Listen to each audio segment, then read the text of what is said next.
Welcome to Hello Port Hueneme. I'm your host Tom Dunn, and today we're going to do a City Council review of the meeting from Tuesday, January 16th.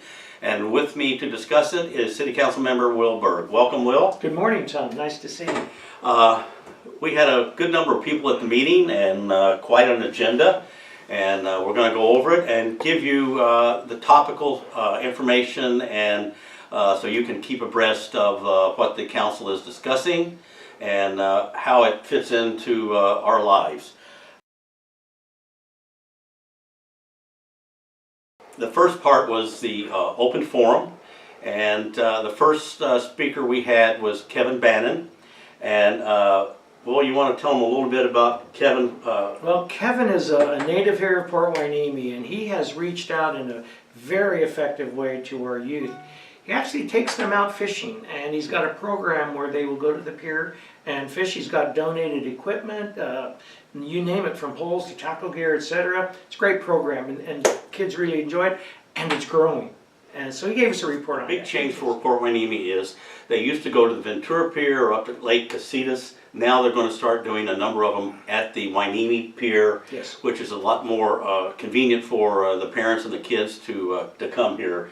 So the next, what we call it, event is January 28th. I think that's Sunday. And it will be from 8 to 11. So anybody interested, just come out to the pier and introduce yourself to Kevin, and he'll get you all set up. Yes, he will. It's nice to see individuals who really go out of their way, not get paid, and give something back to the city. Next was we had I think it's Jack from the Port Hueneme Historical Museum came, and he said that the museum is becoming so popular. They are now, along with their speaker series, which he used to have maybe 15, 20 people, they have 50, 60 people now that come up to these speaker series. And these people talk about stuff that's gone on relationship to Port Hueneme. Well, also included in that, again, the popularity of the museum has grown to the point where they are now open every day of the week except Monday, but they're open on weekends. Don't forget they are offering tours of the port to be able to go inside the port. Next thing we had was a lady, and I only got her first name, Olivia, came, and this is a common thing that people are either getting in touch with the city manager on Citizens Forum and saying, hey, can you look into this, look into that. She came to the council and said, hey, they have in her neighborhood a speeding issue, and would you discuss what the city and the Public Works Department is doing? Yes, our Director of Public Works, Don Villafana, he has a game plan. He's laid out a roadmap for the entire city, and we are going after neighborhood by neighborhood evaluations of the streets. We're looking to put in more speed bumps. We're looking to put in better signage. We're looking to put in more lighted warning signals, not traffic signals, but warning signals for pedestrians as well as for people driving. It is a continuing effort. However, if you think you have an issue in your neighborhood, a particular street or intersection, please let us know. You can go right to City Hall and ask for Don Villafana. He is our Director of Public Works. You can leave messages at the front desk, or you can get in touch with Don directly. So we encourage you to do that. We're making progress. Next we had two people from the Port Hueneme Police Department. The first one was Mike Hamrick. He is the new president of the Police Officers Association, and he was there discussing his role now as the new president, and also Eric Sarda was there. He's POA chairman, and they talked about what's going on between their association and the city. Can you elaborate on that a little bit? Well, with the city, we continue to try to come to some form of agreement with the Police Officers Association. Keep in mind, as a government official, as an elected official, our government's #1 responsibility is the safety of all of us. #1 above all else. So we do support the police department, and they're continuing our talks with the police department we're not going away, they're not going away. We're going to continue to work on these areas where we think we can be more effective together.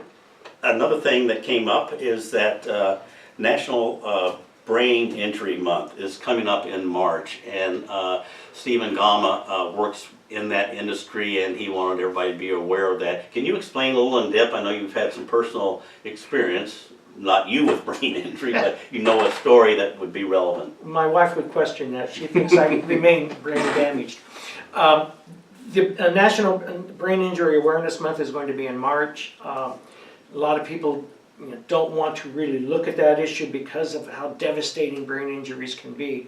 I have a personal experience with a friend who fell over a year ago, literally cracked his skull open. We were all terribly afraid he was going to die. He's one of the miracles that happen, because in most cases these miracles don't happen. And brain injuries are devastating for families, for the community, for the humaneness of it all. There'll be a lot of information coming out federally, statewide on that.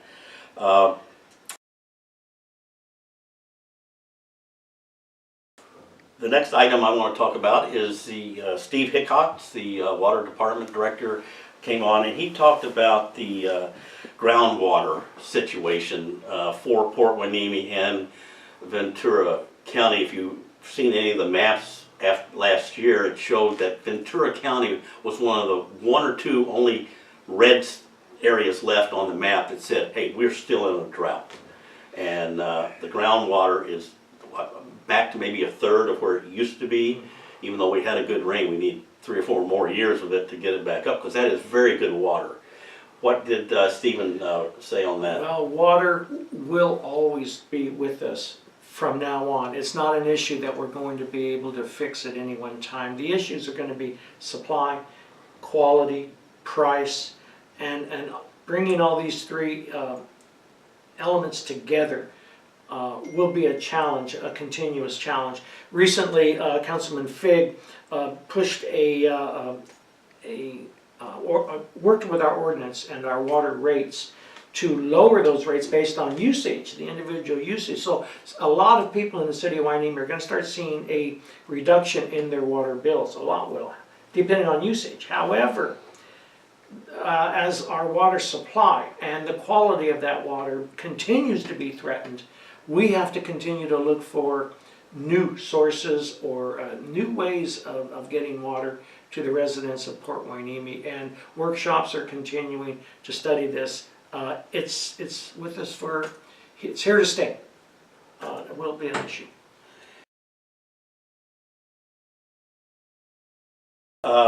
Next on the agenda was Tony Stewart, who heads our community relations department.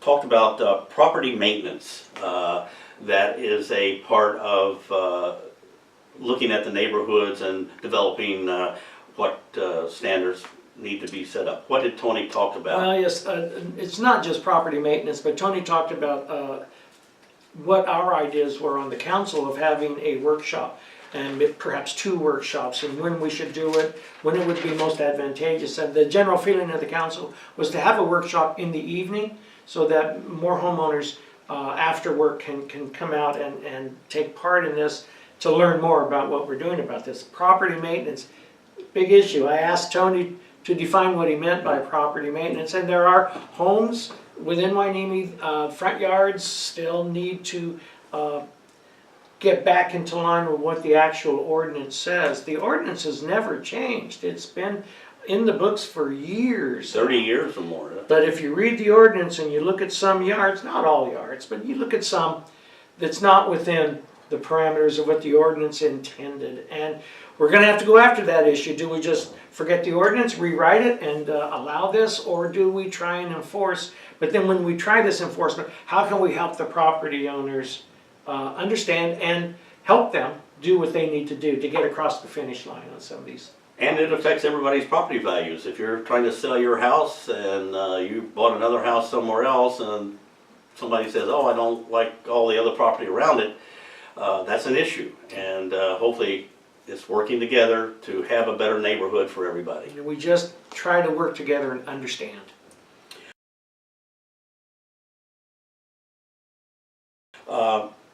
The next item on the agenda was Chief Salinas from the police department talked about the disaster response fund that the city has donated almost $15,000 to set up. Would you explain that program? Well, that's right, but also one of the elements that he's brought and introduced to the board or to the council that night was an emergency preparedness manual.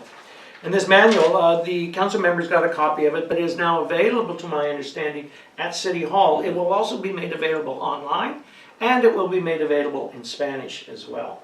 And this is a very good booklet to keep in your home to help you better prepare for emergencies. With the recent Thomas fires and the fires up in Northern California, etc., so many homeowners were required to leave their homes with a 20-minute notice or less. What do you grab? What do you have ready to go? So this is all going to help us be better prepared in the city. This is only, though, the opening salvo. This is the first step. There's got to be much more that we have to do to become a much safer community, ready to respond. Response is critical for emergencies. And so it was a good presentation. Disaster preparedness, and you mentioned one thing, have things in a suitcase or something ready to pull out so you don't have to go around hunting if there is an issue. Because it's not just us here. We feel pretty safe because we live, but we all have relatives or people we know in Santa Barbara, Montecito, Ventura, and places, and they need to know we got to be ready. And this is what the brochures that are out there now will do. Yes. The next thing on the agenda was the Citizens Advisory Committee. And this is, I think, something fantastic that the people of Port Hueneme deserve, and will see that it is the vehicle that is going to make the people and the city government work together much more closely, and it will be a benefit to both as to how the quality of life is affected here. And the idea is that we will have committees that will communicate with the city council on various things like the beach, economics, HOAs, recreation, traffic safety, all those type of things. There'll be a direct communication line to the city council. How does the city council feel about this? This was put in through Councilman Figg's strategic action plan. Yes. So it's something that's been in the works and is going to be seen as something very viable for the city. We believe so. There was a Recreation and Fine Arts Commission that had been in place. This is a commission that every council member was to appoint somebody to. And I've been on the council a little over a year, approaching a year and a half, never even brought up. I've never appointed anybody. And other council members have been in the same situation. So what we, rather than create a second committee or commission in addition to the Recreation Council and Fine Arts Commission, let's just have one. And so we are moving away from the Recreation and Fine Arts Commission, and we're going to go towards the Citizens Advisory Commission. We still only have one. Otherwise, we may end up sometime with 5 or 6 different commissions. Let's keep our focus and work with one commission. That's the direction. We will still need people in recreation. We still need people that are focused towards fine arts. The genesis of the Recreation and Fine Arts Commission was the Dorothy Wright Center. And it had a very strong start, but now that has maybe played out its usefulness as an overall committee overseeing more in the city. We need the advisory commission to have this leadership role, stay in touch with the citizens, stay in touch with the city council, city staff. We think it will make us more effective. We certainly hope, but that is our direction. It's going to be much more transparent because of the involvement of the people and the city council, and the more people that get involved, the more information will be available to make great decisions, hopefully that will enhance the quality of life. Which is, as you say, the best route towards transparency. The more people involved, the more people know. I'm really glad the council has decided to go in that direction. Yes.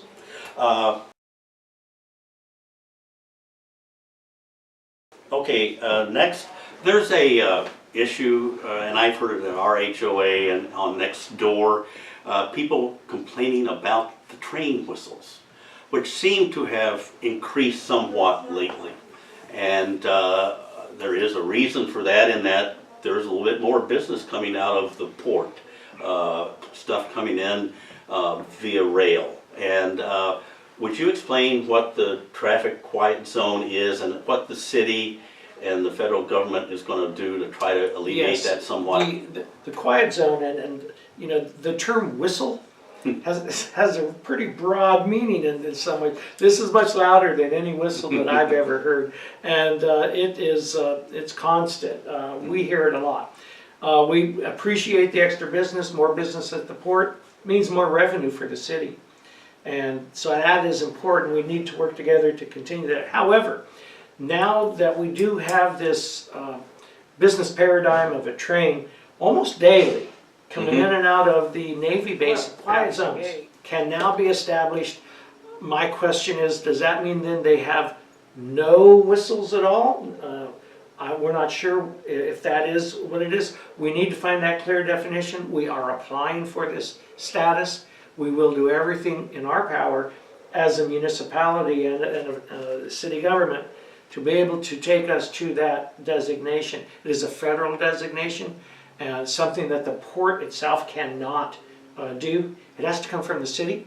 So we are working with the port and the Navy and our congressional representative, Julie Brownlee's office, to get this designation, and we think we're going to get there. Everybody seems to be pretty enthusiastic about it. The one direction that I heard was that it is possible to maybe not totally eliminate, but at least decrease the whistle frequency, is that if the city can make each crossing very safe under certain conditions, then so that people will know a train's coming or whatever, Yes. then maybe they can reduce that. So that's all in the works. Yes, which is why Hueneme is the lead agency. The city here is the lead agency because that main crossing is on Channel Islands Boulevard at Patterson, and that's within the city of Port Hueneme. We will lead the charge on this. That's where we needed to quiet down, if you will. The last thing on the agenda was a property called, the city calls it, I'm not sure if there is an official name yet, but the Ashcar property. And it's on Victoria Road, right near Channel Islands, where they intersect, right next to the B of A on the corner there. Can you tell us more about what's going on there, what has been approved? Yes. The Ashcar property, I think that's the name that's going to stick, Tom. It's going to be the Ashcar property because that's the developer. It is impacting right now Marina Village and the Pacific Collection most directly. This is going to be a multi-use development with storefronts on the ground floor and apartments on the upper floors. And we are very excited about this. It is obviously going to create a little more traffic right now, a little more noise, a little more curiosity, if you will, but he has broken ground and that's what's going in, multi-use. Okay, well, hopefully there'll be more revenue for the city and an enhancement of a bare dirt area that's been that way for a long time since I've been here. Yes. And I don't know how many years before that, but Yes. anyway. Well, thank you very much for your insight. Tom, thank you. And we hope that this will keep you updated on what's going on at the City Council. And if you have any questions, just contact City Hall and they will get you to the right person to get you an answer. So thanks for watching and listening, and look forward to seeing you at our next the next City Council review. Thank you very much. Bye-bye.